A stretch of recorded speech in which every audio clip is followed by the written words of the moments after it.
한 아버지에게 두 아들이 있었습니다. 그런데 작은 아들이 어느 날 아버지에게 내게 돌아올 분깃, 즉 아버지께서 내게 주신 유산을 내게 미리 달라고 아버지에게 졸랐습니다. 아버지는 허락하지 않았지만 아들은 아버지를 재촉하고 아버지에게 간청을 해서 억지로 재물을 모아가지고 먼 타국으로 가게 되어졌는데, 그곳에 가서 이 아들은 허랑방탕한 인생을 살다가 모든 재물을 탕진하고 오갈 데도 없고 나중에는 거지꼴이 되어져서 돼지우리에서 돼지가 먹는 쥐염 열매로 배를 채우고자 하나, 그렇지만 그는 배고픔을 면할 길이 없었습니다. 이러다가는 내가 죽겠다고 하는 생각이 들었습니다. 오늘 이 탕자는 마음을 돌이켰다고 말씀하고 있습니다. 돌이키는 것이 중요합니다. 사람은 이 세상을 살아가면서 누구든지 실수도 할 수 있고 잘못도 할 수 있습니다. 그런데 문제는 무엇이냐? 깨닫지 못하는 것입니다. 깨달음이 없는 것이 문제입니다. 깨달아져야 되는데 깨달아지질 않는 거예요. 깨달을 수 있는 여건이 되어지는데도 깨달음이 없는 거예요. 다른 사람들은 깨닫는데, 느끼는데 나만 느끼지 못하고 깨닫지 못할 때가 참 많이 있습니다. 사람들이 저 사람 왜 저래? 이런 소리를 듣게 되어지는 것. 그것은 다른 사람들은 다 이해하고 다른 사람들은 다 정상적인 판단을 하는데 그런 판단을 하지 못할 때 그런 말을 듣게 되어집니다. 오늘 이 탕자는 아버지의 말씀들도 생각나고 내가 잘못 인생을 살고 있다고 하는 것도 깨달아 알았습니다. 자, 깨달았으면 돌이켜야 합니다. 돌이키지 않으면, 깨닫기만 하고 돌이키지 않으면 소용이 없습니다. 깨달았으면 돌이켜야 됩니다. 행동으로 나타나야 됩니다. 내가 마음으로 무언가 잘못된 것이 있으면 혼자만 돌이키는 것이 아니라 삶으로 나타내야 되는 것입니다. 내가 누군가에게 잘못했다고 하는 것이 깨달아지면 깨닫기만 하고 마는 것이 아니라 그것을 그 사람에게 찾아가서 행동으로 그 사람에게 잘못되었다고 말하고 또 행동으로 삶으로 그에게 표현해서 그렇게 고쳐야 온전하게 고쳐지는 것입니다. 이 아들은 깨달았습니다. 깨닫고 이 아들은 그 자리를 털고 일어났습니다. 오늘 이 탕자의 아들 깨닫지 못한 것, 그것은 첫째는 내가 감사하지 못하고 살았구나 하는 것을 깨달았습니다. 사랑하는 성도 여러분, 하나님께서 나와 여러분에게도 많은 은혜를 주셨습니다. 그런데 그동안 우리는 하나님의 그 은혜와 사랑을 깨닫지 못하고 살았습니다. 이 작은 아들이 받은 사랑, 작은 아들이 받은 은혜가 얼마나 크고 많이 있습니까? 그는 아버지의 집에서 아무 근심 걱정 없이 살아갈 수 있었습니다. 아버지가 그를 보호해주고 늘 그의 모든 것을 책임져 주었었습니다. 그는 아버지 집에서 자고 깨고 또 먹고 살고 하면서 모든 것을 아버지의 것으로, 아버지의 사랑으로 누리고 살았습니다. 그런데 감사하지 못했습니다. 아버지 집에는 아버지의 사랑이 있고 또 아버지의 물질이 넉넉하여 그 물질로 살았고 내 능력이나 내 노력으로 되어진 것이 아니라 아버지 하나님께서 아버지가 주시는 은혜로 살았습니다. 마찬가지입니다. 우리도 하나님의 은혜로 살았습니다. 하나님이 주시는 것들로 살았습니다. 내가 건강한 줄 알았는데 하나님께서 우리에게 건강을 주셨습니다. 내가 정말로 교회도 이렇게 오고 또 내가 모여서 예배도 드리는 줄 알았는데 그것도 하나님의 은혜였다고 하는 것이 요즘은 깨달아지고 있지 않습니까? 이렇게 이 아들은 아버지의 많은 사랑을 받았는데 나는 아버지의 그 은혜에 대하여 감사하지 못했구나. 아버지의 모든 것, 내게 있는 모든 것이 아버지로부터 온 것이고 아버지의 사랑으로 내가 살아왔었는데 감사하지 못했구나 하는 것을 깨달았다는 말입니다. 오늘 우리도 하나님께서 우리에게 주신 은혜들이 얼마나 소중하다고 하는 것을 깨닫기만 하면, 감사하지 못하고 살았다고 하는 것을 깨닫기만 하면 우리 믿음은 다시 회복되어지고 우리에게 하나님의 은혜가 충만하게 넘쳐날 줄 믿습니다.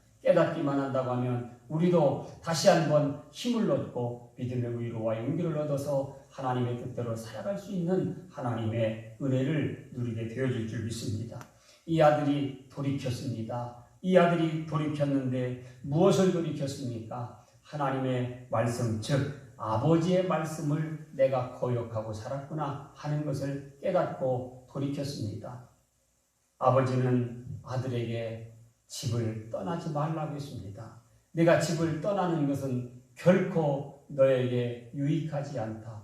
너에게 도움이 되지도 않는다 라고 하면서 아버지는 그 아들이 떠나는 것을 만류하였습니다. 그런데 그 아들은 집을 떠났습니다.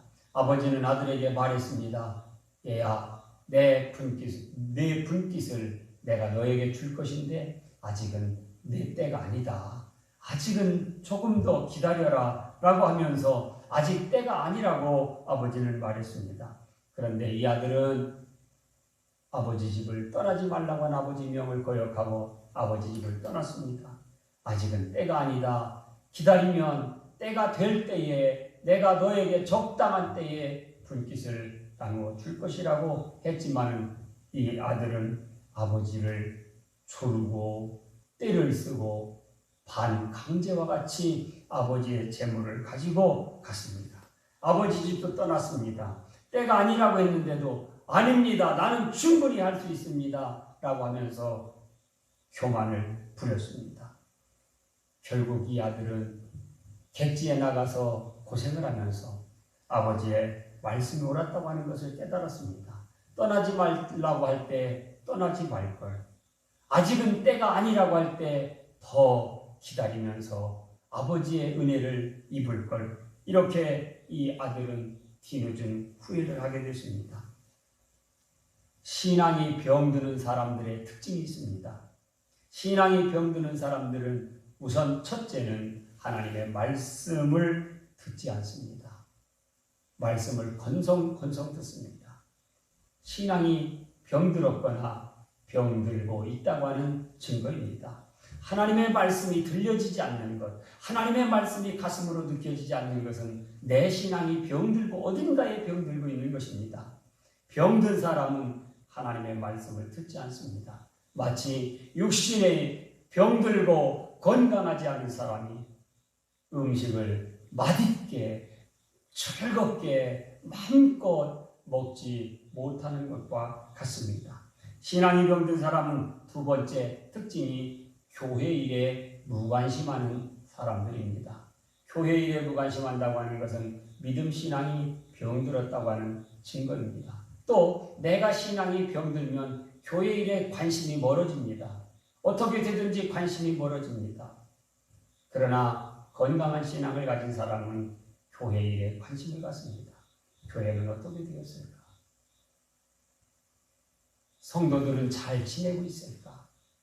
한 주간 동안 이렇게 우리가 새벽 기도를 이런 방법으로 하면서 그러면서 많은 것들이 궁금할 것입니다.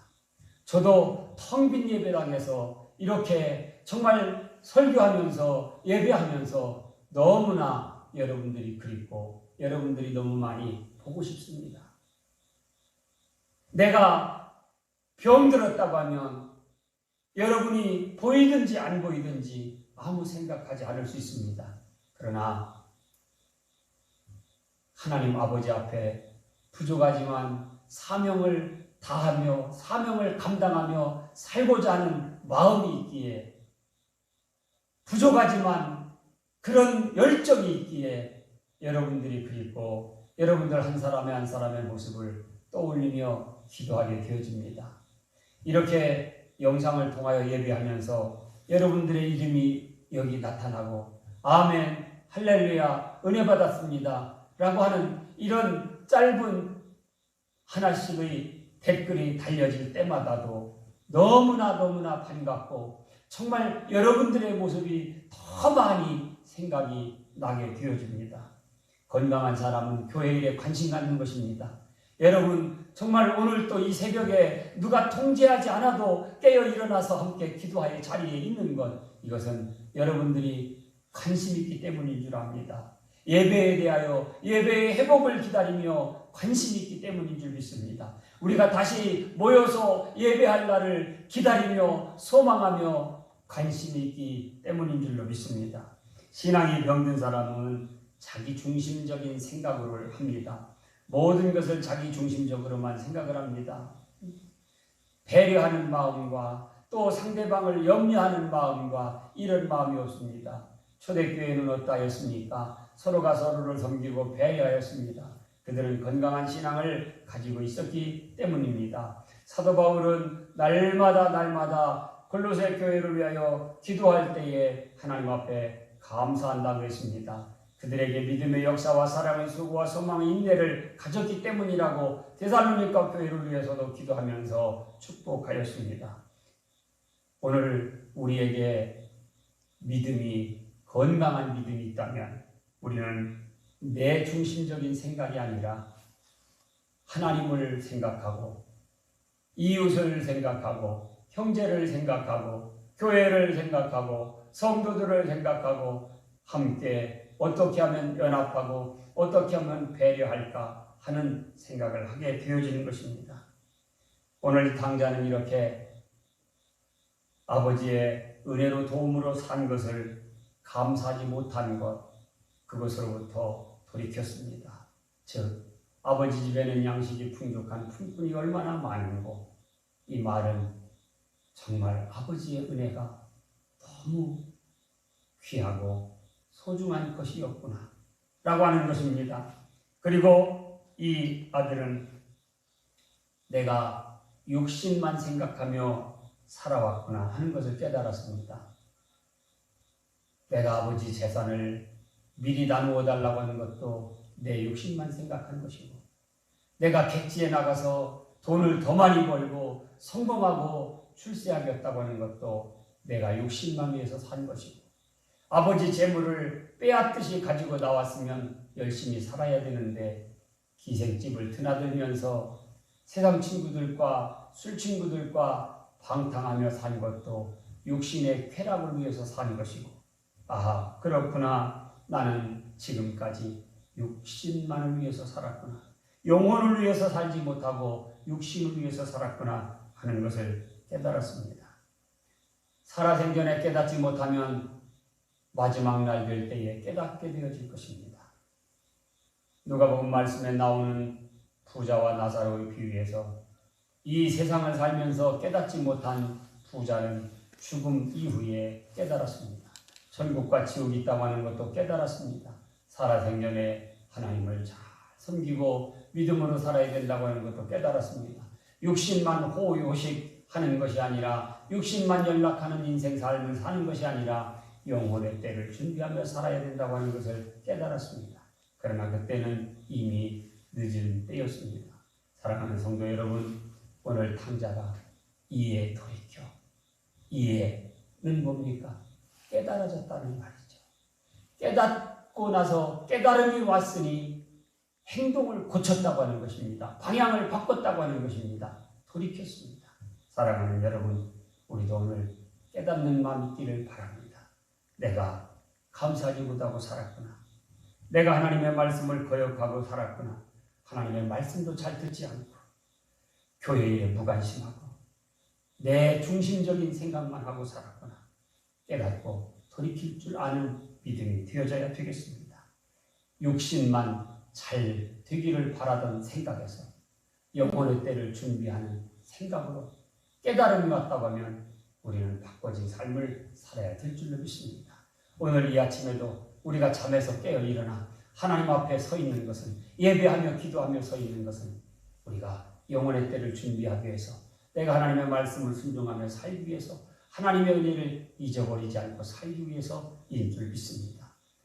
이에 돌이켜 깨닫고 돌이켜서 행동과 삶을, 방향을 고치는 나와 여러분에게 하나님 아버지께서 다시 한번 위로와 축복과 은혜와 영원한 평강을 베풀어 주실 줄 믿습니다.